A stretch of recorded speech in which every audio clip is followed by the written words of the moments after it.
to this jazz guitar lesson. I'm Chris Whiteman, and thanks for joining me.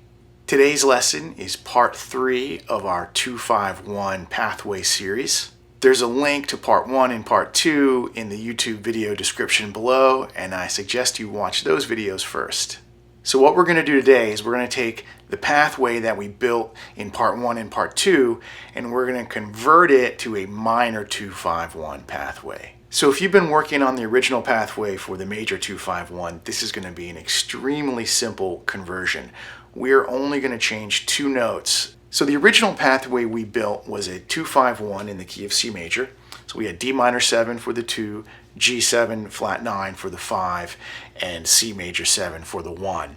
So we're going to convert that to a minor 251 in the key of C. So the 2 chord will be D minor 7 flat 5. Our 5 chord is going to be G7 flat 9, and our 1 chord is going to be C minor 6. So in the original pathway, we outlined the D minor 7 starting on the 5th, and we just came right down the arpeggio. You went 5, flat 3, root to flat 7. Now, in a minor 251, our 2 chord is a minor 7 with a flat 5. And that gives us everything we need to know. We just flat the 5th. So in the original we had A natural. We're going to go to A flat. That's our flat 5. So flat 5, F is our flat 3rd, D is our root, and C is our flat 7. All right, so that's our new pathway. Basically just an arpeggio starting on the 5th, working our way down. And then we have the same voice leading into the G7 flat 9. And in fact, the content on the G7 is going to stay exactly the same because it's functioning the same way. It's creating a cadence into our resolution to the 1. Right, so we voice lead into the 3rd of G7. Our original pathway went up to the flat 9, to the root, to the flat 7, and we resolved to the major 3rd in the major pathway. We're converting it to minor, so we want to go to the minor 3rd. So we're going to go to E flat, right? So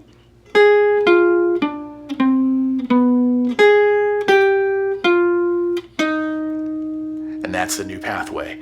So literally 2 notes changed. The A changed to the A flat for the D minor 7 flat 5, and the E changed to E flat for the C minor 6. Now, in part 2 of this series, we took the original pathway and we manipulated it to add some sophistication.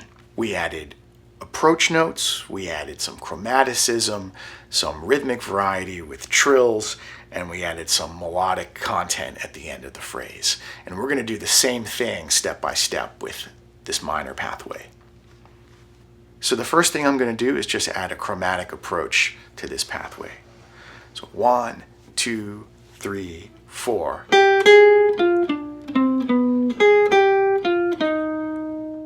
So now what I'm going to do is I'm going to add some chromaticism into the voice leading between the 2 chord and the 5 chord. So 1, 2, 3, 4.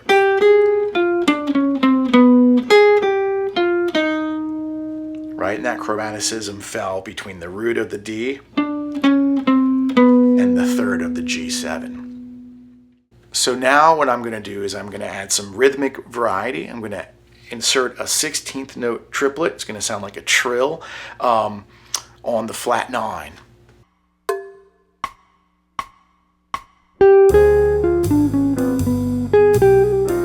Right, so that's the flat 9 to the root, trill, flat 7, resolution to the flat 3rd of the C.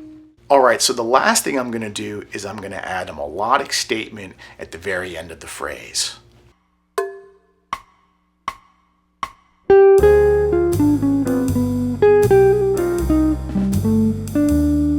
So what I did there is after I resolved to C minor by playing the flat 3rd, the E flat, I came down to the 5th, G, then I went up to A, which is my 6th, and I ended on D, which is the 9. So it's a nice extension. I wanted to get the 6 in there because I'm playing a minor 6 voicing. And one thing to be aware of is that when we have a 2-5-1 minor, we're establishing a minor tonality, right? So we're establishing C minor as the tonal center. When we do that, the minor 7 chord is not generally the chord we want to use. We want to use a minor 6. You know, if we're talking about traditional jazz, this is more of the sound. It has a darker quality, and it allows the soloist more flexibility with the notes they can play. They could still play Dorian, but they could also play melodic minor. So it gives the improviser a little bit more flexibility in what they can play. Okay, so our pathway with some added sophistication that we built into it sounds like this. 1, 2, 3, 4.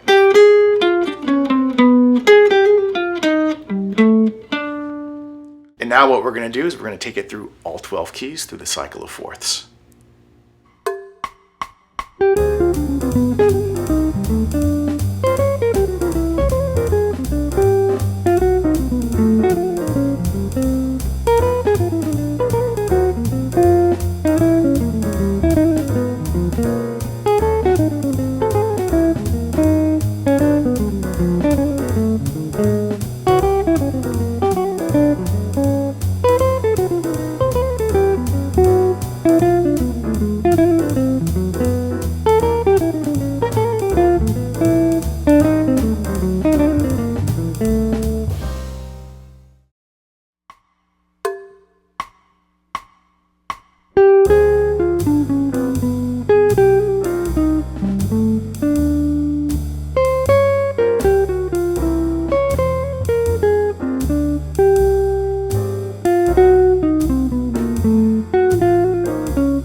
Thanks so much for joining me. I hope you found this information useful and that you can use this concept as a launching pad to build your own lines.